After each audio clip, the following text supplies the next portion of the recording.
Good evening, everyone, and welcome to this session.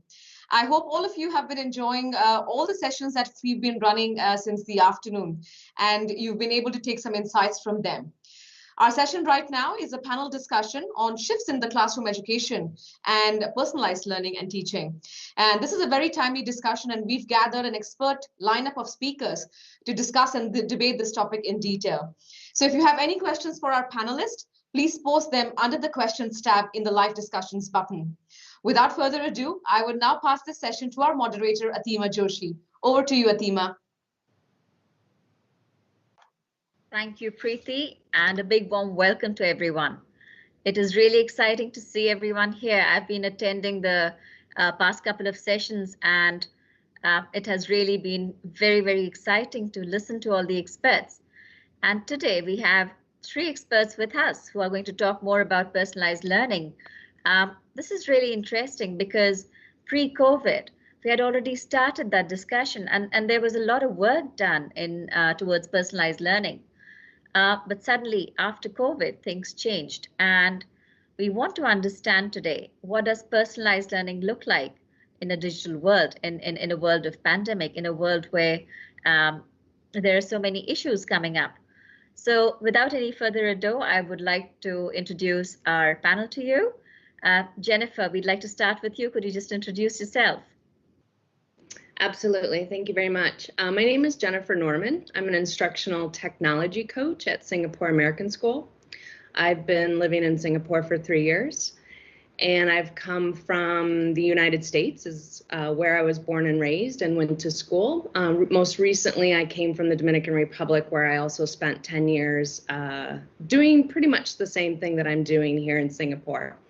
I'm currently a doctorate student at the University of Southern California in an online cohort here in Singapore.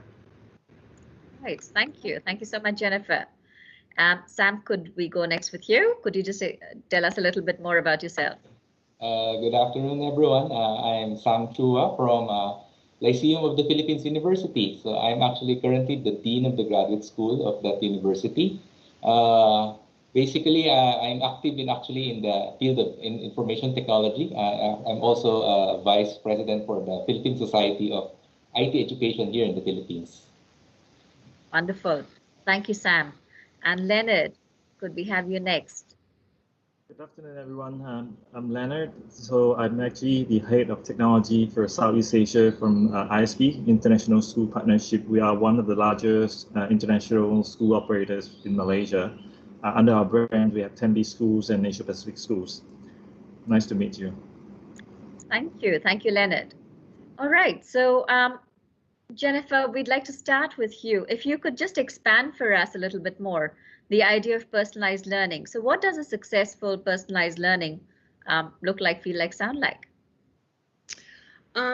Thank you. Thank you for that question. So my context obviously comes from the United States. So I work with an American curriculum, so I think that's important to name up front. But in working with my team in my innovation office, we've identified 3 different indicators of success. So the first one, when we work with a team of teachers or we work with our personal learning community of teachers, we ask them to really put in the forefront building community, not only amongst themselves, but amongst the students. So building a community of learners. The second thing that we work on is diversifying instruction and assessments.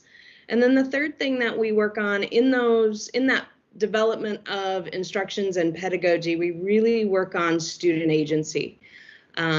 Getting students or providing students with those opportunities of independent learning, giving them timely feedback on the work that they are doing, along with meeting students where they are, and really being attuned to the needs of the student and ensuring, actually giving them confidence that where they are is okay. And then building upon those skills as they move forward. Beautiful, thank you. And I think that concept of student agency is something that that is really interesting, and that is something that, you know, I think a lot of schools are striving for. And in a digital world, this is really interesting, and you know, how does technology enable it? So we are going to get back to you on that, Jennifer, after some time. But first, I'd like to go to Leonard, and then talk a little bit about how has the learning experience changed for students in terms of the physical interaction, those in the virtual classroom. Yeah, I think the pandemic has obviously changed the way we used to run lessons or learning in school. I attribute that to a few key areas, which is one positive side of it is being creative of the students.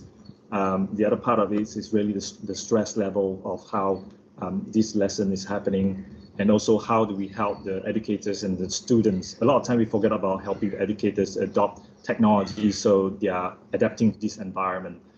When I say creativity, I think most of us probably agree. The most common words these days is like, hey, can you hear me? Are you able to see me? I can't hear you. My line is cutting in and out. You know, so we do see a little bit creative side of students, senior students say, hey, I can't turn on my camera because the line's not good. And then teachers have to really engage them. And on the other hand, we also see the different learning adoptions of the younger students where they don't know how to use technology so they can stay engaged in attending lessons. I think the other part of it, I'd like to break it down really is when it comes to the learning, how that's changing is because of one thing, how students even participate if some of their friends are learning from home and some of them in classroom, right? So it's not everybody is in classroom now or online now. There's different sets of challenge, and we have to really make sure all these questions that I was talking about, can you hear me, can you see me, you know, how is that getting out of their way so the interaction can continue as they share, show and tell and all those. The other aspect of it, we start to encourage and explore, can a lot of this assignment become a more project one, so they can really interact outside of the lessons with their friends, so that conversation continue and the learnings continue, rather than making sure assignment is done in a classroom, but how do we use technology platform to create that kind of online virtual assignment that keep them going even outside the classroom to interact with their friends, to be more effective. I think these are key aspects that we are looking into, and we've been working on that. Right. Thank you. And thank you. I totally understand that when my preschoolers or my primary schoolers struggle to actually, you know, they're sometimes unable to actually access technology the way the teachers are expecting them to. And for the older kids, yes, absolutely. We've seen a lot of creativity, which I think has been the boon of this pandemic. Right. Thank you. Thank you for sharing that, Leonard. Sam, so what does this really mean in the age of online teaching and learning? What do educators do to be more prepared for this? Generally, the situation has brought about a lot of demand for flexibility. So because we plan everything, we require everything, but the situation changes once it goes through online. So we now get feedback about concerns about not receiving and also not being able to send. So preparedness this time on the educator end would require a lot of time management, content management, upskilling. Because the problem with this situation now is there is now the need for instantaneous and also individualized feedback.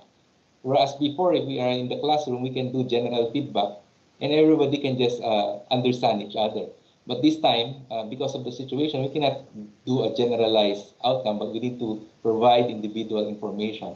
So hence the need for upskilling. In fact, based from the last few months when I'm handling graduate classes, the students are far more advanced than the professor, meaning they would know certain new technologies available in the platform that we are actually using. They would say, oh, there's a new game platform, can we use this in class and everything. So in order for us to be prepared, upscaling would be a crucial role, meaning we need to continually train, we need to continually update ourselves in this matter. Right.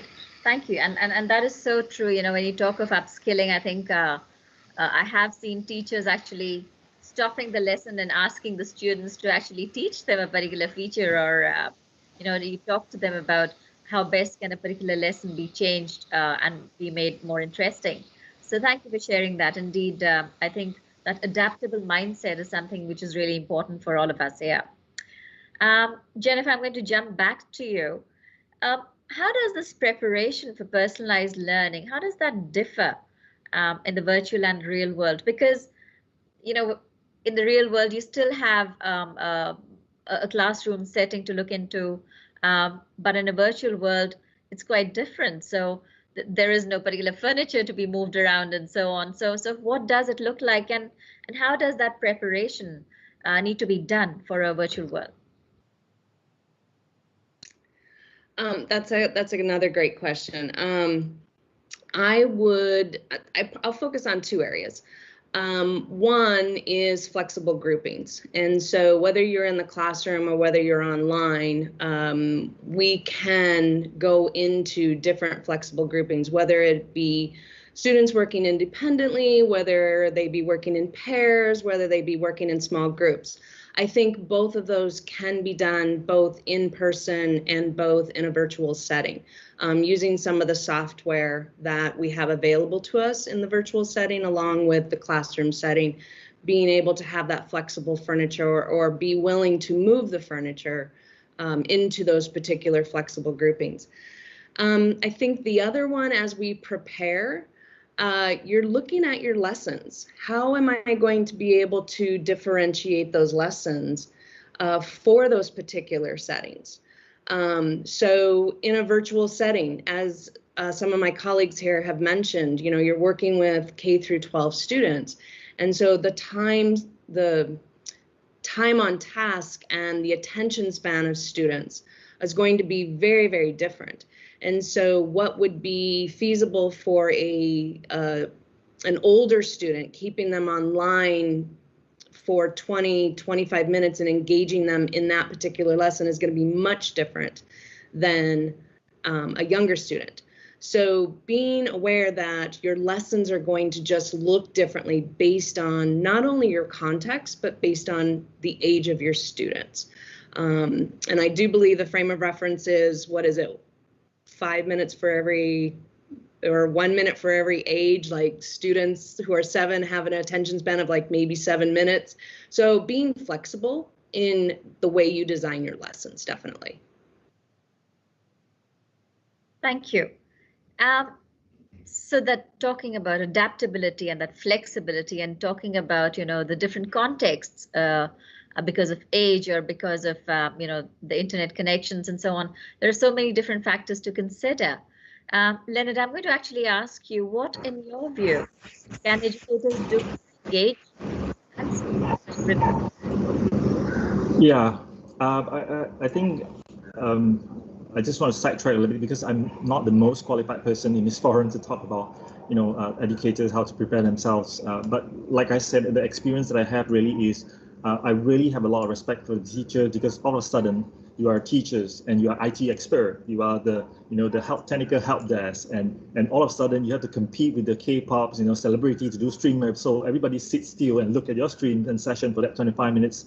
The real aspect of it, the challenge really is, in the past, you walk in the classroom, the students are all there. You mark the attendance, you start with the classes. Now, how do you even make sure they can get started and ready right on the dot, so you have the full 25 minutes engaging them to deliver the learning, right? So as teachers or educators, I think we shouldn't be feel uncomfortable to even ask for help.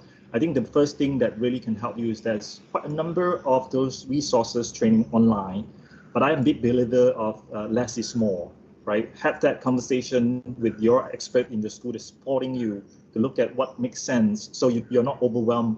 Look, there are a lot of resources online. If you try to even figure out which works, it drives me nuts, because there's so many of them. What do I start and where do I start? Get that help from the people that can support you. So pick the right one and you will get there slowly. But like I said, there are a lot of resources online. Make sure that you get that help, and so you can be effective in adopting that. Thank you. Thank you for sharing that.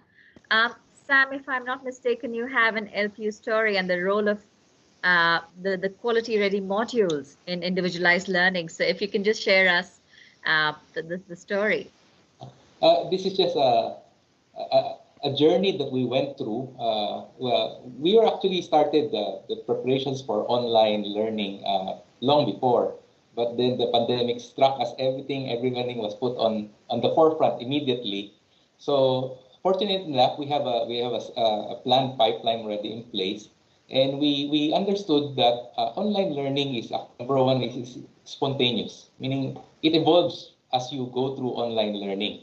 So hence, the critical element there is you should have a core module in place, and that core module should be a good seed and robust enough to nurture this spontaneous growth of the class. And also, the core should be able to make sure that whatever spontaneous outcome of the learning that happens in the online class would still be aligned to the goal outcome of the class. In Lyceum, the Philippines, we actually call it quality ready modules, wherein we actually create focus groups of our teachers in such a way that they form teams and they collaborate to develop the seed module. And that seed module actually undergoes rigorous quality assurance.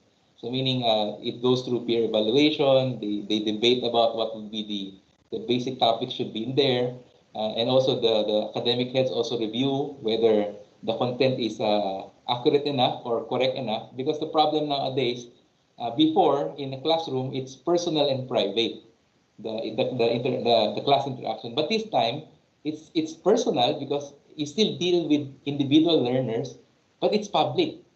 So meaning there's a high chance everything goes viral, the quote unquote. So if there's something wrong with the module, it becomes viral. So it affects also the organization. So quality is very critical in terms of preparing for the seed module for an online platform learning. So in Lyceum, the Philippines, we also look into a quality process in terms of what do we really put into the LMS in such a way that it will nurture spontaneous learning. And at the same time, the outcomes will still be achieved. That sounds absolutely fascinating and interesting. And I think the tertiary will benefit quite a lot with that. I am curious to know more about this, but I think in the interests of time, I'm just going to hold the conversation there and come back to it if we have more time. But Leonard, I just want to understand what possibilities does technology offer for the shift of this collaboration or exercises that we do or assignments that we offer to children in terms of personalized learning. Now, I for example, am really curious to see what happens in terms of accessibility. And I think in the session before, we had a little bit of a chat about the AI chatbots or analytics, and how does this actually become an enabler for distance learning? If you could just shed a little bit of light on that. Yeah, I'm not going to dive into the different brands and products, so I'll just be general a little bit on that. We did have to set up a platform that selectively, we call it learning hubs, that allowed the teachers, educators to select what kind of trainings, and that's more specific to what we need in the schools based on our understanding.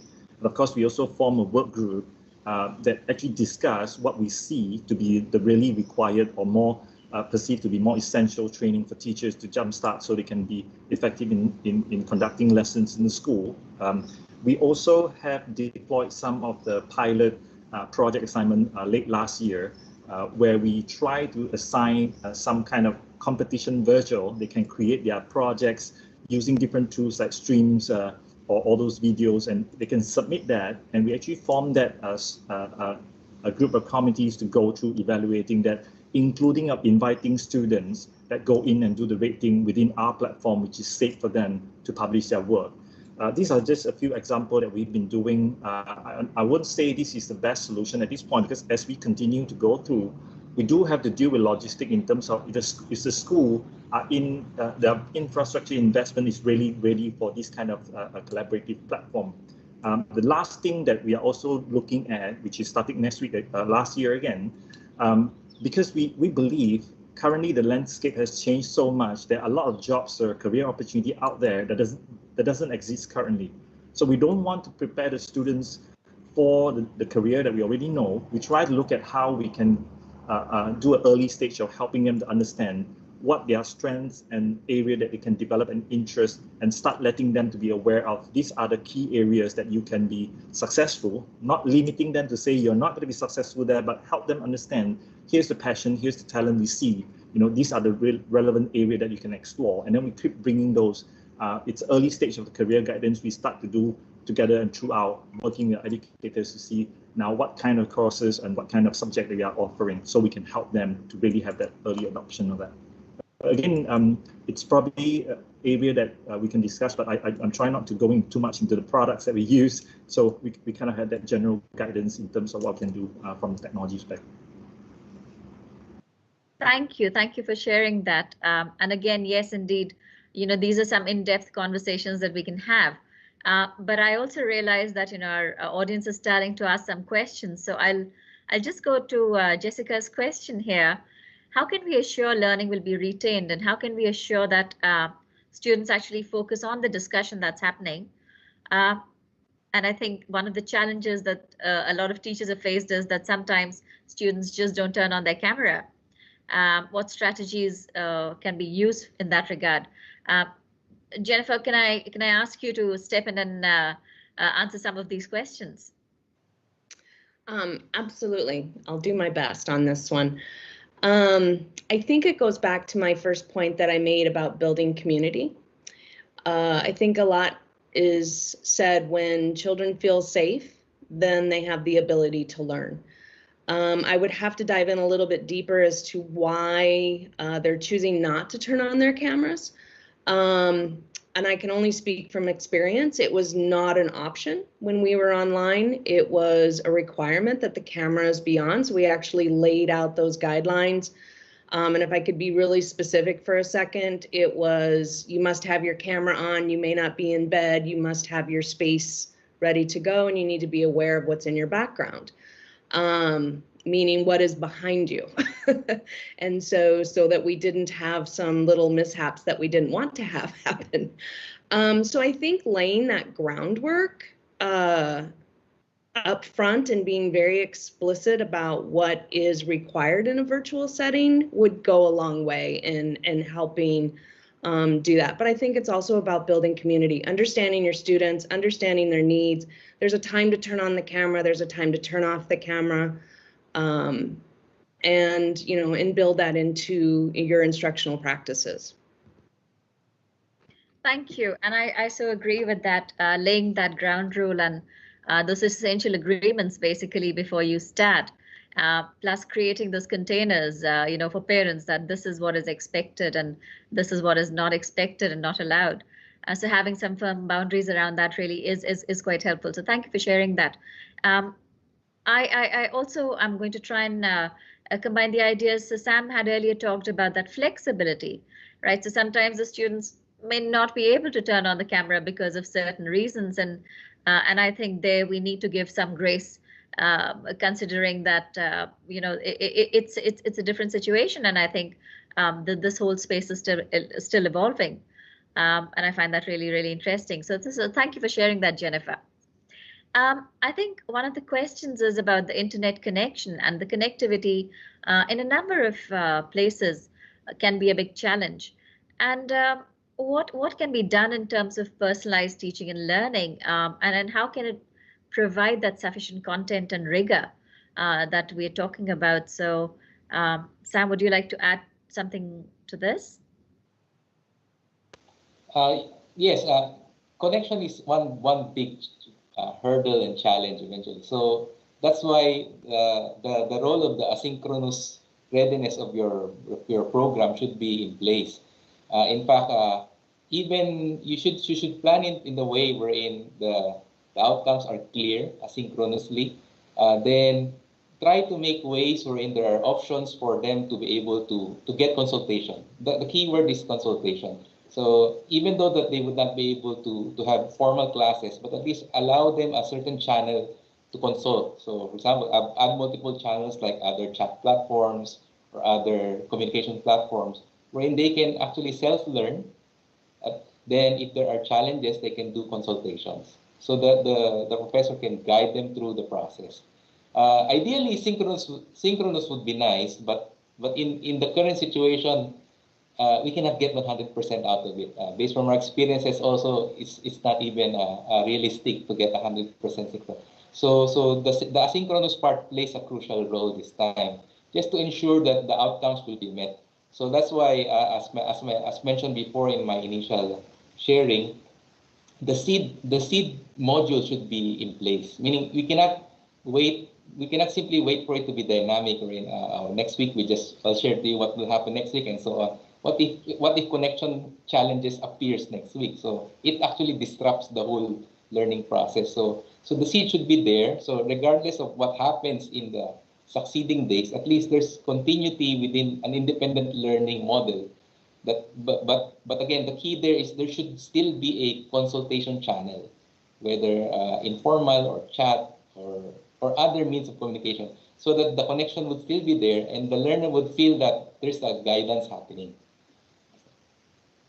Thank you. Thank you very much for that, Sam. And I think we have about 4 minutes left. So I'm going to quickly jump to Leonard. And I think one of the questions is this effective? Is this blended learning effective, particularly in terms of personalized learning?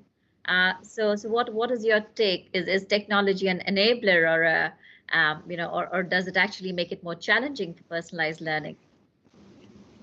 Yeah, I'll try to take a stab at that because, like I said, it's evolving. We have tried different so-called blended learning or hybrid learning. One thing we look for guidance is when we are talking about the blended learning or hybrid learning, we look at the year group. What we notice over the learning is a lot of time, if you have to deal with early years, it seems to be they are more engaged and react better when you can see image of each other, yeah, and then a little bit more help in how noticing and how they can learn and adapt to the new technologies for early years would be helpful. Making sure that you prep them, they understand what the instruction means when you ask them to do something on the remote side. As it goes to the more senior year, it seems like the audio's quality of how they can hear the friends in the classroom are sharing online. We did have to go back and recalibrate because most of the classroom before the pandemic doesn't cater for that voice to pick up in any corner of the classroom, right? So you have the other challenge is the students online, they can speak and everybody can hear them, but if somebody raises a question at the back of the corner, how do they hear that? Do you require the teachers to really repeat the question or walk around that? For that, we actually come up with a few different standard setup, but still from time to time, depending on how the teachers is conducting the lessons, whether it's a hybrid, they'll have to adopt that. Unfortunately, after trying for about 6 to 9 months or so, I can't speak for it and say this is definitely what, because it's not one size fits all. But I would say in general, if you are guided to look at the age group, you most probably will be more effective compared to other factors that you still have to take into consideration. And of course, fundamentally, most of the time, we need to make sure, depending on which approach you are taking, make sure your internet connection, the bandwidth, the software you are using, it's going to be able to be supported by your infrastructure. And that's something you probably have to talk to your IT or technologies in the schools to make sure it's being taken care of. I hope that answered the questions. Thank you so much. And I think we are just about to finish, but I'd just like to sum up the key points that have come up from the discussion today. And I think, Jennifer, you really set the context in terms of building a community around it. So regardless of whether it is in physical face-to-face setting or virtual setting, we still need to build up a community and supporting student agency. And I think, Sam, you talked about adaptability and flexibility, which is really important. And Leonard, again, you talked about understanding your context and seeing what fits best. So thank you so much, everyone, for all your insights. We hope our audience has found it really, really interesting and inspiring as well. Thank you very much for attending. Preeti, handing back to you. Thank you so much, Atima, and thank you, panel, for such an informative discussion. There were some really great points shared. I agree with you. And yeah, I'm sure our attendees have benefited from all the insights that you've shared today. I also want to quickly remind you, all the audience here, please sign up for the roundtable, for the town hall discussions happening at 5:15 p.m. Make sure that you do not miss this opportunity to participate in a very exciting lucky draw, which is going to be held in these town hall sessions. And the link can be found on the homepage. Fill also our survey after the conference. And lastly, the certificates will be available on the platform within 3 to 4 days as well. Our next session is beginning soon, so I'm going to see you there. With that, thank you so much, panel, and fantastic discussion. Thank you. Bye-bye, everyone.